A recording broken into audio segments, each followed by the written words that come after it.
Beowulf meets Buddhism in The Way of Edan, the opening of the Edan Trilogy, which is grounded in Old English, Old Norse, Celtic, and South Asian influences.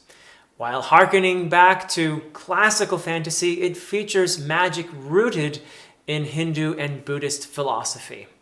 In the midst of a holy war, a supreme priest believes it is his sacred duty to spread his faith by the sword and by the fang, while a sorceress fights to protect her home and her religion, and a young man caught up in a terrible curse may hold the key to Jormungand's future, if he can survive. With faith and doubt, sorrow and beauty, loss and discovery, and suffering and friendship at its core, The Way of Edan is an epic quest infused with a lament for what must pass.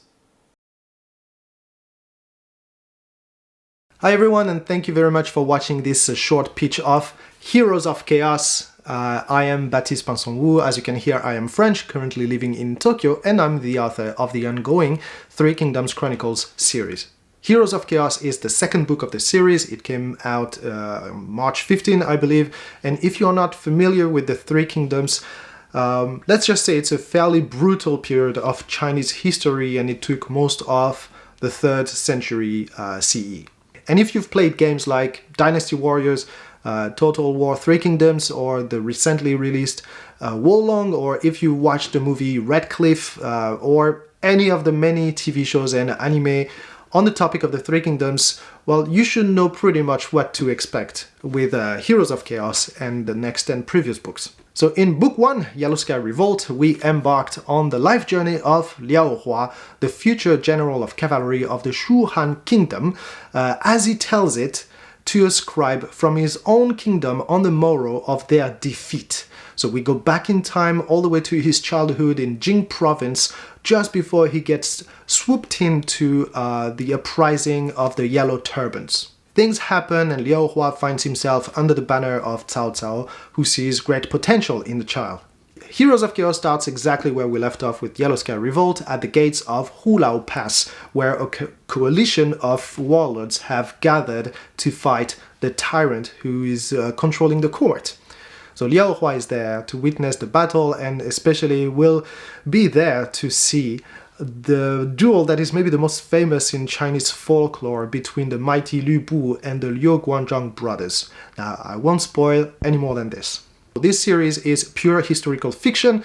If you like Bernard Cornwell's books, let's say the Saxon Stories or the Warlord Chronicles, you will be in familiar territories, and I really hope you will enjoy the Three Kingdoms Chronicles. You don't need to be familiar with Chinese culture or history to enjoy Heroes of Chaos or Yellow Sky Revolt. I really wrote those books to be accessible to everyone, but at the same time I peppered the pages with nods and Easter eggs for all the people out there who like the Three Kingdom Chronicles and know it well. There you go. Now I think it summed it up pretty nicely, but if you have any more questions or if you want to come have a chat, just find me on Twitter. You can also head to my website and get some free bonus chapters. You can also go to my YouTube channel, Back in Time Fiction, to get some more content. So the next book in the series should be released in July, maybe August, so stay tuned and enjoy the ride. Thank you very much to the Gwynne brothers for giving me some time on their channel. See you everyone. Hello, I'm author Richard Ford, and I've been invited by the lovely Brothers Gwynne to talk about a couple of my book series. Firstly, I have a historical fiction series out called The Wolf of Kings. These are the first two books, Oathbound, which was nominated for the Wilbur Smith Award, and Shieldbreaker, its sequel. Book 3 is in the works. All fans of historical fiction should go out and buy it, but more importantly, I also write epic fantasy, and this month Engines of Chaos was released, which is the sequel to Engines of Empire. As you can see, they're both quite chunky, and instead of talking about them like a normal person, I'm going to read you the blurb off the back of the first book. So here goes. From an unmissable voice in epic fantasy, that's me, comes a sweeping tale of clashing guilds, magic-fueled machines, and revolution. The nation of Torwin is run on the power of industry, and industry is run by the guilds. Chief among them are the Hawkspurs, whose responsibility it is to keep the gears of empire turning. Ooh.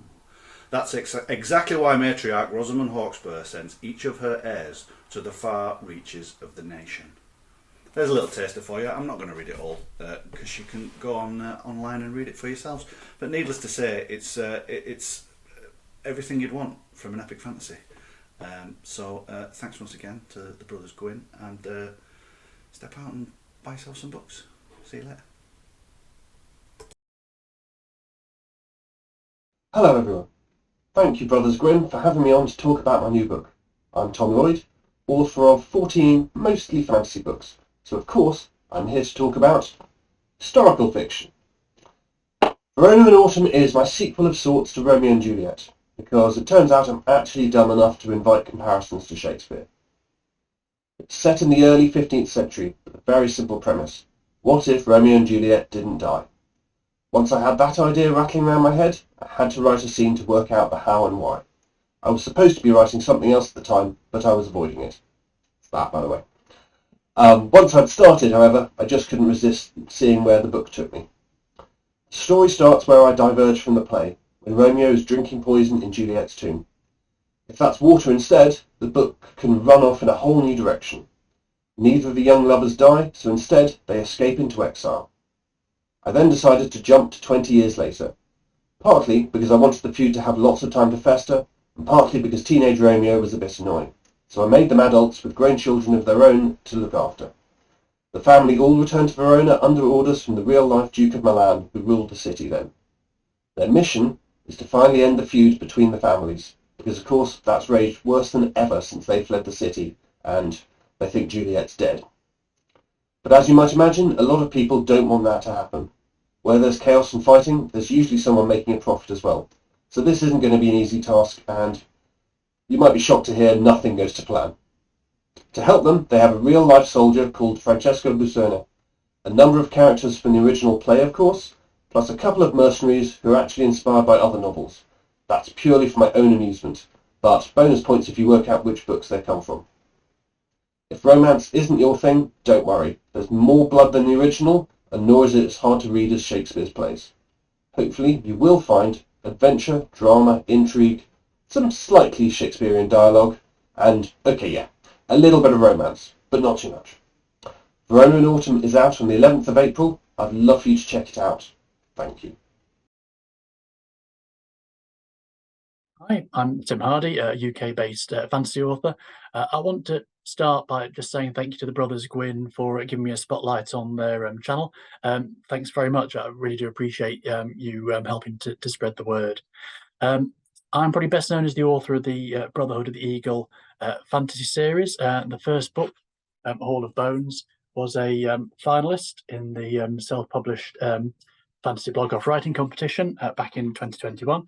It's a Viking-inspired fantasy series with plenty of clan politics, battles, intrigue, betrayals, dark magic thrown in as well.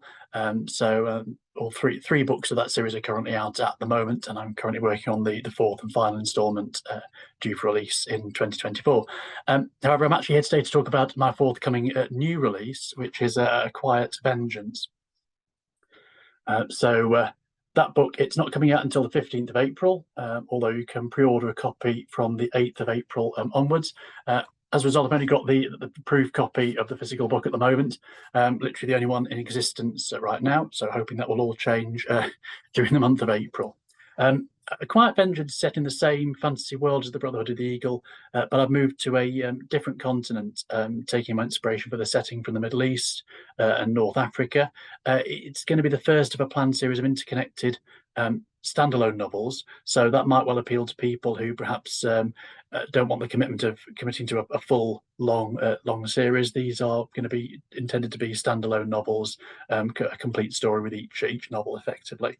I think A Quiet Vengeance will interest readers who like character-led rather than action-heavy fantasy, that there's plenty of royal court politics and intrigue mixed together with life on the other side of the social spectrum involving criminal gangs, plots, assassinations. At its heart, this book is all about how the secrets of our past eventually catch up with us and what happens when they do. If you've enjoyed the Brother to the Eagle series, then this book will give you your first insight into a much wider world beyond the cold clanlands of Lascar. A Quiet Vengeance is also the perfect place to start if you've never read any of my work before. As I said, it's a standalone. You don't need to have read the Brotherhood series to pick up and enjoy a copy of A Quiet Vengeance. I think that's about all I've got to say. So thanks very much for watching. Hi, I'm Andrea Stewart, and I'm the author of the Drowning Empire trilogy, the last book of which is coming out April 18th. It's the Bone Shard War. So I wanted to thank the Brothers Gwynne for having me on their channel to pitch my book. I really appreciate that. If you haven't read the first two books, it is an epic fantasy in an Asian-inspired setting, and it follows 5 point-of-view characters. There is an heir who is struggling to reclaim her rightful place as heir. There is a smuggler who professes not to care about what's going on, but can't seem to stop doing good things. There are 2 women in an established relationship who are dealing with the class differences between them. And there is a mysterious stranger on a remote island who is trying to figure out why she's there and how she got there. So I would say if you like failing empires on the brink of revolution, if you like creepy constructs powered by bone shards, if you like a magic system that's inspired by computer programming, and if you like magical animal companions, then you might like this series. So, Bone Shard War, last book in the series. Yes, it will be complete this month. Thanks. Hi everyone. For those who don't know me, I'm Zamalatar and I'm the author of the Gunmetal Gods epic dark fantasy series. So Gunmetal Gods is a story inspired by the Crusades, and it's got a lot of Lovecraftian horror in it, a lot of cosmic horror, as you can tell from the Cthulhu-esque monster on the cover. Gunmetal Gods is essentially about 2 opposing points of view, a crusader and a janissary, who are fighting over a holy city. And during the course of their battle, the elder gods get involved and they make the conflict that much worse. So it's full of blood, it's grimdark as hell, it's got just action-packed. It's that kind of story. It's relentless, it's fast-paced, it's, it's super epic. It's super epic. And it's just the first in a series that includes a prequel called Death Rider, set 15 years before the story. It's also got a crazy Lovecraftian monster on the cover. There's a sequel, Conqueror's Blood, which might be my favorite cover. It's got this crazy, I don't even know how to describe this beast on there. And then there's the book I'll be releasing on April 28th, which is book 3 in the series. And of course, characteristically, it's got its own variety of Lovecraftian horror on the cover. And the title of this book is Elder Epoch. So this is the 3rd book, and it's not the final book. This won't be a trilogy. There'll be at least one more. So thank you to the Brothers Gwynne for having me on the channel to talk about Gunmetal Gods and Elder Epoch. I hope you check it out. And yeah, it's been great. Hey there, P.L. Stewart here. Huge shout out to the Brothers Gwynne, Will and Ed. Thank you so much for allowing me to come and speak about my upcoming release on your YouTube channel. That upcoming release is Lord and King, Book 3 of the Drowned Kingdom Saga, a 7-book series which chronicles the rise to power of a flawed character named Othrin, who is a prince. This prince originates from my version of what would be essentially Plato's Atlantis. So the fable of the lost realm of Atlantis. So this character named Othrin, he winds up being the last leader of his people, the most senior ranking royal, and he leads this remnant of his society across the waves to this new continent filled with mages and warlords. And Othrin plans to rise to power. He wants to conquer, to subjugate. He wants to bring his Atalantean culture to this new continent, and he wants to rule it all, and he's willing to force his culture and his monotheistic religion on the peoples of this new continent. However, they want no part of that. They have their own faiths, faiths that what would be considered to Othrin pagan and heathen. There are mages and druids who believe that they can summon various types of magic that would in conflict with Othrin's faith. And Othrin believes that he's the man with the plan. He's going to take over everything, and for the good of everyone, he's going to impose his culture and his religion on this new continent.